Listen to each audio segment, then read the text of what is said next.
Yuri, quero começar com você, porque se a gente fizesse aquela pergunta que vale US$ 1 milhão, eu acho que vale muito mais, mas não dava para responder nesse momento, então, se vai ou se não vai ter segundo turno, né? Todo mundo só está querendo saber isso, mas quero muito te ouvir. Bem-vindo, querido. Oi, Mona Lisa, boa noite, obrigado pela receptividade, Thaís Arbex e quem nos acompanha aqui no Jornal da CNN. De fato, pelos números das pesquisas, segue em aberto essa resposta, mas é possível ver que a probabilidade da eleição terminar em primeiro turno está menor do que estava no começo da semana, a despeito de todos os esforços dos apoiadores do ex-presidente Lula em tentar concluir essa eleição. Por quê? Pelo histórico das pesquisas, quem está na liderança e quem estava na liderança em pesquisa de primeiro turno na última semana ou na véspera da eleição e conseguiu se eleger em primeiro turno, que foi o ex-presidente Fernando Henrique Cardoso,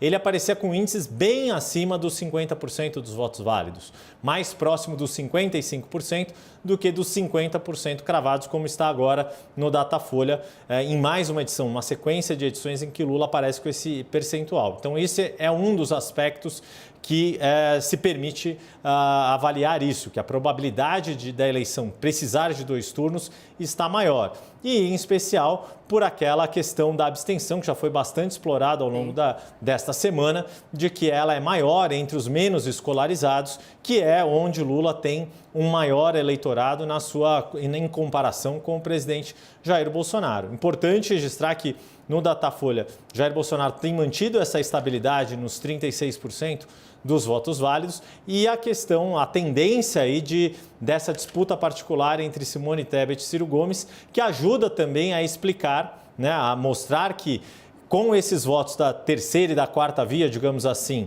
ainda consolidados, quem tinha que mudar aparentemente já mudou e esses aparentemente não mudariam mais, eles também reforçam porque agora a corrida de Lula é ele contra todos e a corrida de todos é que Lula não consiga ter essa soma maior do que todos os seus outros concorrentes. Ciro Gomes e Simone Tebet mantendo os seus eleitores do jeito que estão, não caindo mais do que vinham caindo, do que principalmente Ciro Gomes vinha caindo no início do mês, faz com que a soma associada aos 36% de Bolsonaro garanta a realização do segundo turno.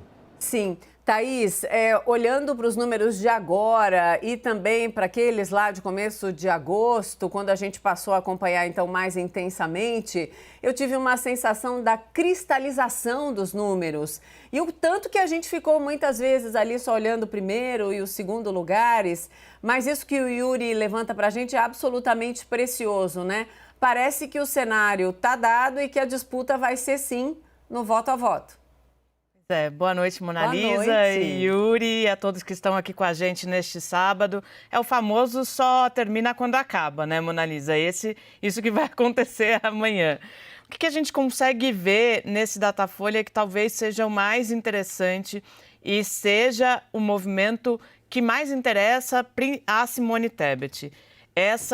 Esse empate técnico, ela numericamente, à frente de Ciro Gomes, o que seria, de fato, uma derrota bastante expressiva para o candidato do PDT. Eu estava tentando recuperar aqui a curva de Ciro, mas ele foi o candidato que veio caindo desde agosto, se não me engano. Sim. E ela conseguiu avançar. Se eu não me engano, ele estava com 9, né? Se eu não me engano. 9 ou 10, acho que por aí. Sim. Então, essa disputa ali do segundo pelotão, ela é muito importante. Por quê? Porque ela vai dar muita força a Simone Tebet dentro do MDB.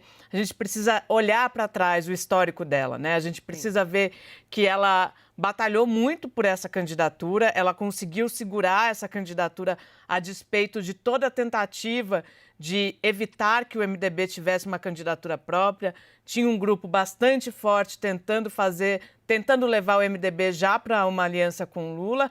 E aí, olhando mais para trás ainda, Mona Lisa, Simone Tebet tentou ser candidata do partido ao Senado, não conseguiu, mas essa eleição talvez seja um divisor de águas na carreira política dela e até mesmo dentro do partido. Ela ganha uma força imensa. E aí, como o Yuri nos colocou, eventual ou barra provável segundo turno, Simone Tebet é uma personagem bastante determinante. Então, a gente precisa ficar bastante atento para qual movimento que ela vai fazer, depois de divulgar os resultados das urnas amanhã à noite. Sem dúvida. Mas, Thaís, o Yuri já deixou claro ali na resposta. Você acredita ainda numa transferência de voto ou não mais nas próximas horas?